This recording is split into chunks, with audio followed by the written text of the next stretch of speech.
Welcome to my channel. Mom was the person who loved me most in the world. She peeled every shrimp for me at dinner. She read me the gentlest bedtime stories before I slept. She always said I was her baby. That weekend, my teacher gave us homework. Help our moms with one chore. I wanted to surprise her, so I copied what I'd seen her do before. And pulled her favorite work suit from the very back of the closet.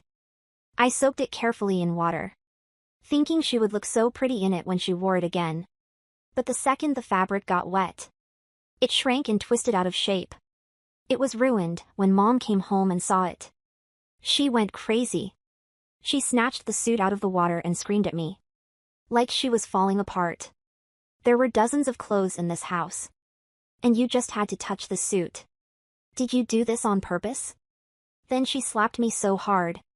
My face snapped to the side. I already gave up my career to take care of you. I quit my job and stayed home for this family. And that still wasn't enough for you. Did you have to destroy the last thing I had left, too? I burst into tears and tried to explain that I only wanted to help. But she was already dragging me into the bathroom. She threw a mountain of dirty laundry.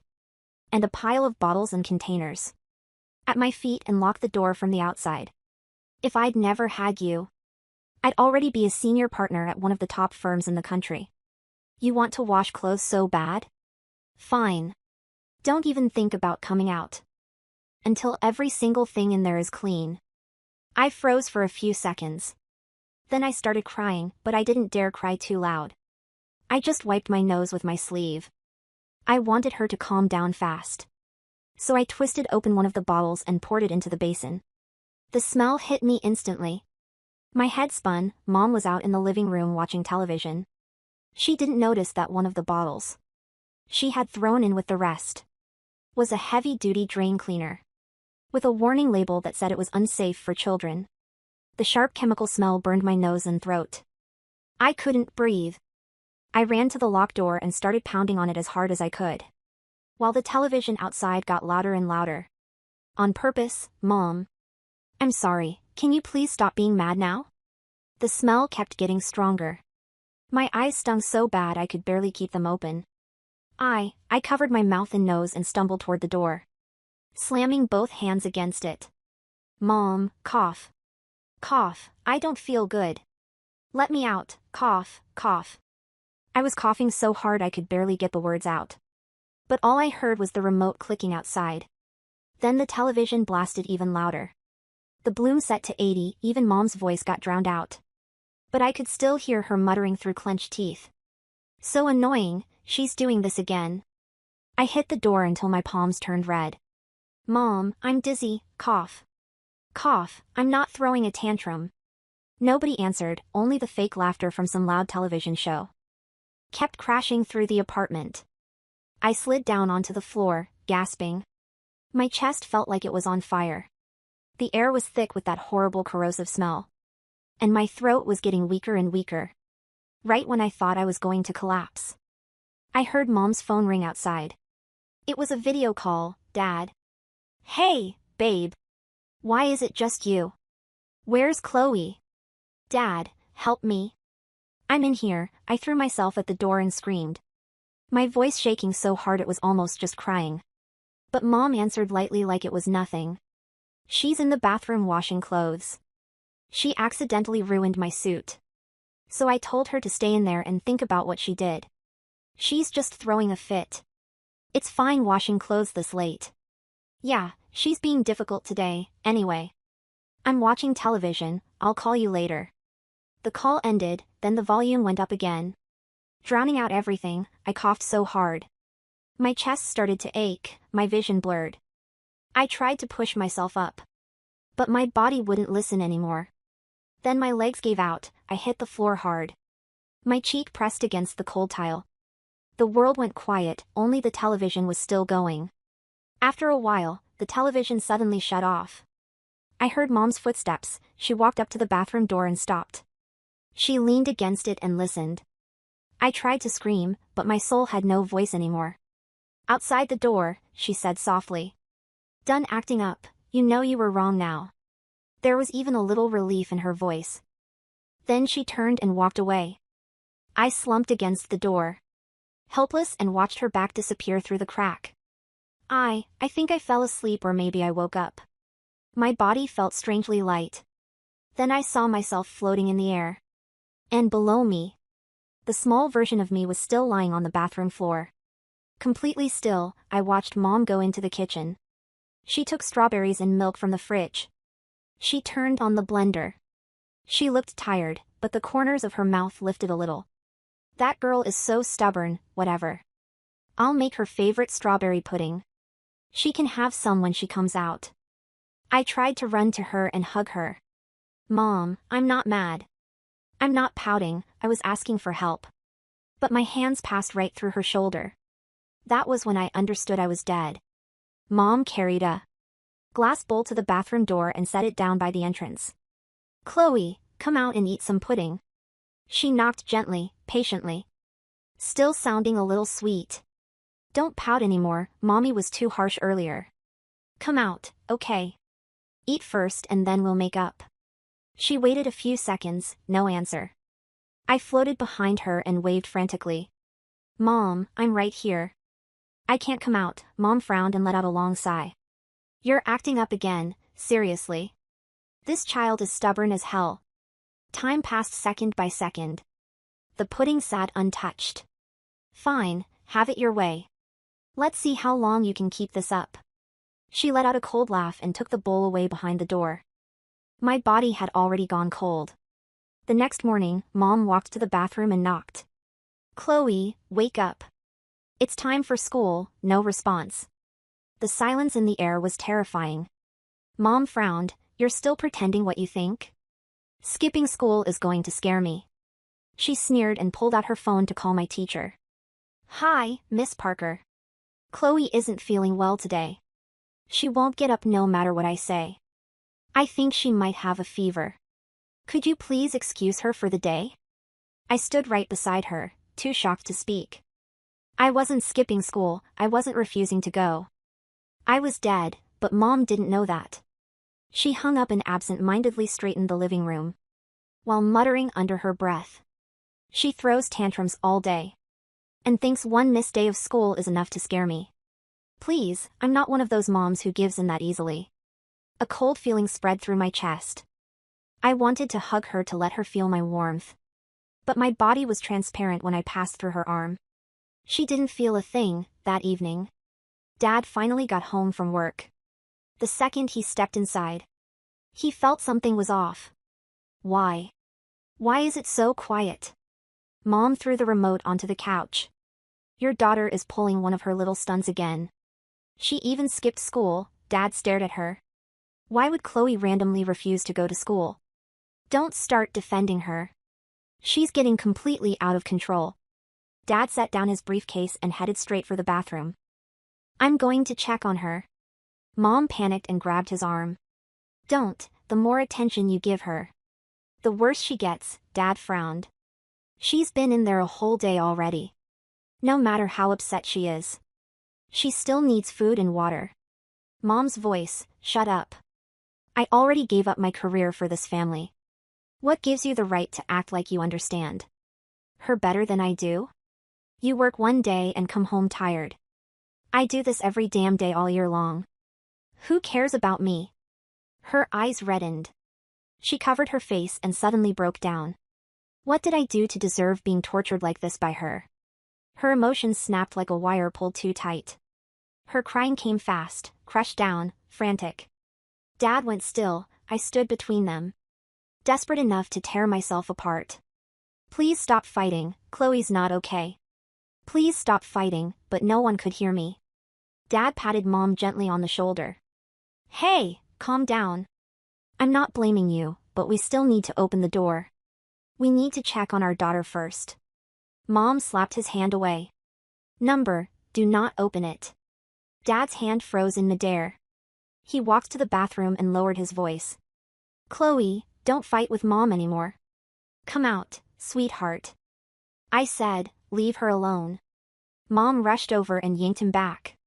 Let her reflect in there by herself. I wanted to cry even more. But souls don't have tears. I could only shake in silence. Dad got pushed back into the living room. Then he noticed my little school backpack by the couch. He crouched down, opened it and unzipped the front pocket. Under my pencil case, he found a folded homework sheet from the week before. It was the chore assignment. He opened it, in crooked crayon handwriting. I had written my plan, this weekend. I will wash Mommy's prettiest and most powerful clothes, so she can wear them to work and be a lawyer again. And then Mommy will be the happiest mommy in the world. Dad's hand started shaking so badly he almost dropped the paper. He rushed over to Mom with it. Emily, look. Look at this, Qley didn't do it on purpose. She just wanted to make you happy. Mom looked at the words on the page and her whole face froze. But that stubborn resentment rooted deep inside her still kept her from softening right away. Well, that still doesn't mean she gets to be this stubborn. She muttered, go open the door. Apologize to her and let's move on. Urged Mom, irritated and restless. Dug into her pocket for the key and walked toward the bathroom. Still grumbling, okay. Okay, God. I swear I'm always the one cleaning up after her. Just as she lifted the key toward the lock, her phone rang, unknown number. But she recognized it immediately. It was from her old law firm. The ringtone cut through the heavy silence of the apartment. It was a sterile, corporate chime. Mom's hand hovered an inch from the doorknob. She looked down at the screen, and I watched the irritation instantly melt from her face, replaced by a desperate, hungry shock. She pulled her hand back from the lock, clearing her throat, smoothing down her hair even though the person on the other end couldn't see her. Hello? Yes, this is Emily, she answered, her voice completely transformed. The bitter, snapping woman from 2 seconds ago vanished. She sounded professional, bright, eager. Mr. Davis? Wow, it's been a while. Yes, I saw the news about the merger. Dad stared at her, the crumpled crayon homework still trembling in his fist. Emily, he whispered, pointing at the bathroom, the door. Mom held up a sharp finger, shushing him violently. She turned her back to the bathroom, pacing toward the kitchen. A senior counsel position? Yes, I've been looking to transition back into corporate litigation. My daughter is older now, much more independent. Dad didn't wait anymore. He snatched the keys from where Mom had left them on the dining table. He moved so fast, almost frantically, his breathing shallow. I floated right beside him, wanting to put my hand over his to stop him. I didn't want him to see me like that. My skin was purple and mottled. There was dried foam at the corner of my mouth. Dad jammed the key into the lock. It clicked. He pushed the door open. The heavy, concentrated stench of corrosive chemicals, trapped in that windowless room for 24 hours, rolled out like a physical wall. Dad gagged, stumbling backward, his hands flying to his face, his eyes watered instantly. Qley, he choked out, waving the toxic air away. Stepping into the dark room, he fumbled for the light switch. Fluorescent light flooded the small tiles. I was curled up against the base of the toilet, my knees tucked to my chest, my eyes were half open, staring blankly at the drain. The spilled drain cleaner had eaten away the finish on the floor tiles around my fingers. Dad didn't scream, not at first. He just made this hollow, broken sound, like all the air had been violently punched out of his lungs. He dropped to his knees, ignoring the burning chemical puddles soaking into his pants, and pulled my stiff, cold body into his arms. Qley, baby, no, please. He pressed his cheek against my icy forehead. He was rocking me, smearing the toxic residue onto his own shirt. In the kitchen, Mom was laughing softly at something. Mr. Davis said, absolutely, I can come in for a formal sit-down on Monday. I'll make sure my schedule is cleared. Thank you, Mr. Davis.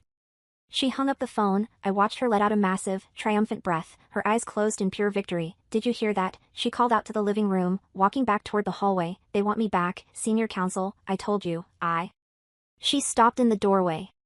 The phone slipped from her hand and shattered on the hardwood floor. Dad looked up at her, his face was soaked in tears, his eyes bloodshot from the chemical fumes and absolute agony. He looked like an animal caught in a trap. She's dead, he whispered.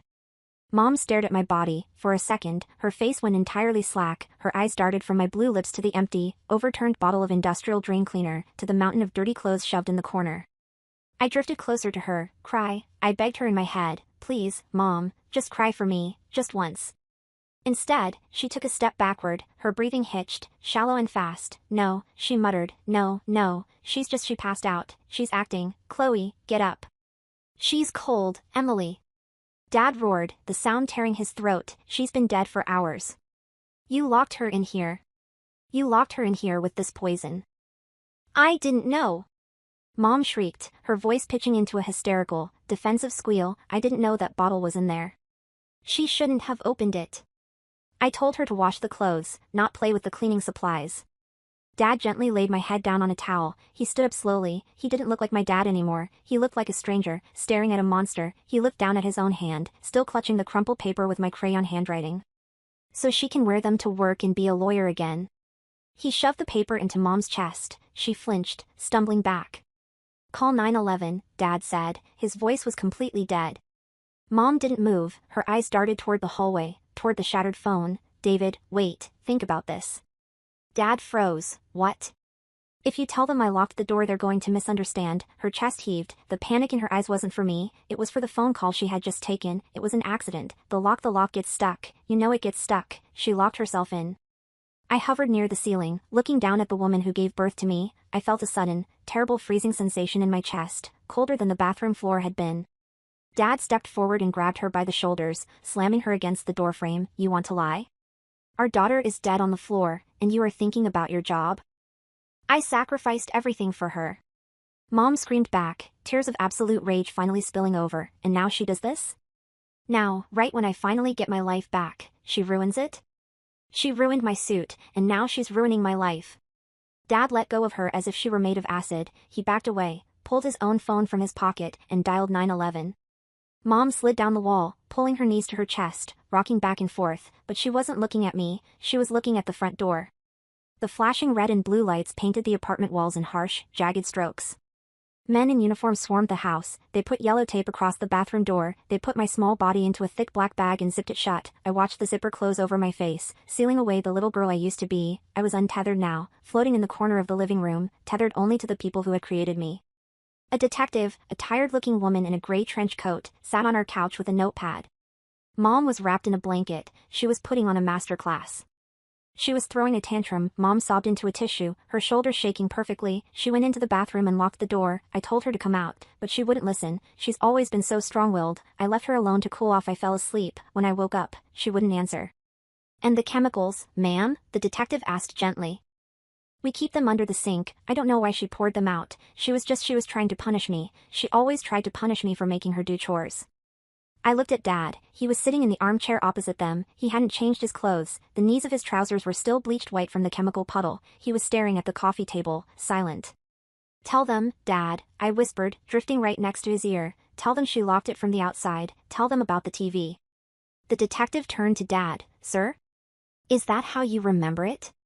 Dad slowly lifted his head. He looked at Mom. Mom looked back at him, her eyes wide, begging, carrying a silent, terrifying threat. If I go down, this whole family is destroyed. Dad opened his mouth. He looked at his hands. Then, he looked at my backpack by the door. My wife, Dad said, his voice a gravelly whisper. He cleared his throat. My wife locked the door from the outside. Mom's head snapped toward him, her face instantly draining of color. David. She locked the door, Dad repeated, his voice growing louder, firmer. She told me on a video call. She said Qley ruined her suit, so she locked her in to wash clothes. I have the call logs, I have the time, and she turned the television up so she wouldn't have to hear her crying. The detective stopped writing. The room went dead silent. He's lying!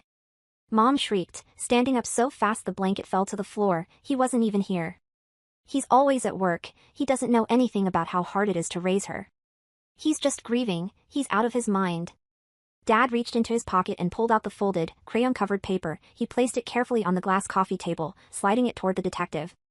Read that, Dad said. The detective picked it up, reading my crooked letters. Her face, hardened by years of awful scenes, visibly softened. She swallowed hard, then slowly looked up at Mom. Mrs. Miller, the detective said, her voice dropping its gentle tone, turning sharp and metallic. I need you to stand up and turn around. What? No, you don't understand. Mom backed away, bumping into the television stand. I have a meeting on Monday. I'm going to be a senior partner. You can't do this to me. I didn't kill her. She killed herself to spite me.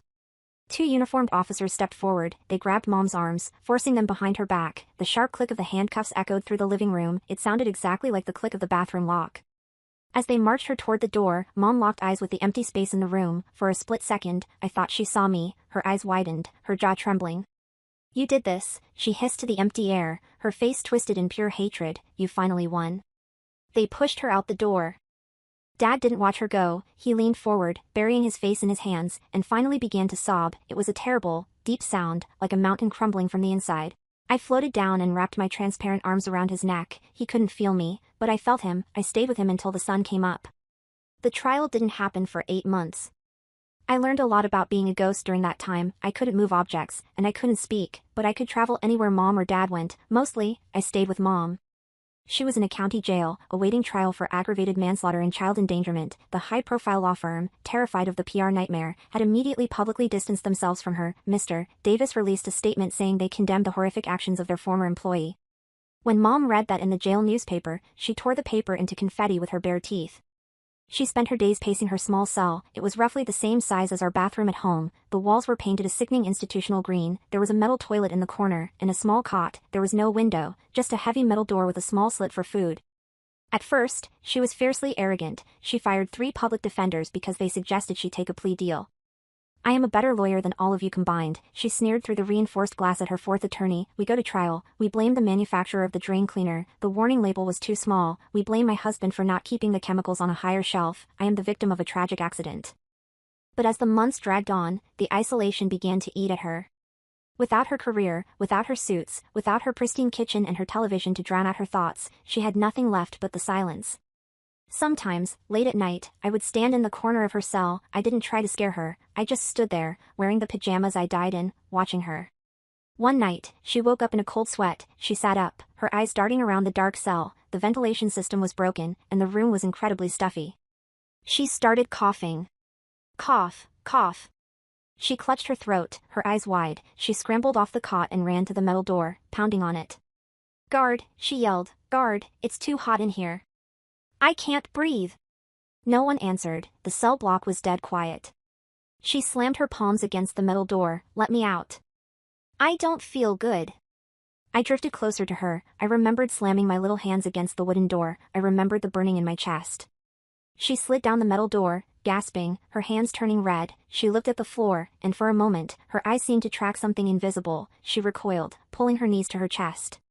"Qley," she whispered into the dark. I didn't answer. "Qley, stop it," she muttered, rocking back and forth, scratching at her own arms. "Stop looking at me like that. I didn't know you couldn't breathe." She spent the rest of the night huddled by the toilet, muttering to herself, arguing with a ghost she couldn't even see. The trial was a media spectacle. They called it the Tiger Mom murder. Dad took the stand on the 3rd day. He looked 10 years older, his hair had grayed at the temples, and his suit hung loosely on his frame. The prosecutor, a sharp young man, asked Dad to recount the night of my death. Dad spoke quietly, but the microphones picked up every word. He told them about the video call. He told them about finding the homework. He told them about the lock. Mom represented herself. She insisted on it. When it was her turn to cross-examine Dad, she stood up, smoothing down the orange jumpsuit as if it were an Armani blazer. She walked to the podium. "David," she said, her voice dripping with condescension, "you claim I locked the door from the outside, but isn't it true that the lock on that bathroom door is notoriously sticky?" "You had the key in your pocket, Emily," Dad said, staring right through her. "You took it out of your pocket when I told you to open the door." Mom's jaw clenched. "Isn't it true that Qley had a history of throwing tantrums? Of manipulating situations to get attention?" Dad gripped the edges of the witness box. "She was 7 years old, Emily. She was trying to wash your clothes because she loved you. She thought if you went back to work, you'd stop being so miserable. She died trying to save you." A murmur ran through the courtroom. The judge banged his gavel. Mom lost her composure. She slammed her hand on the podium. She was spiteful. "I gave up my entire life for her, and she ruined the only expensive thing I had left. I was teaching her a lesson about consequences."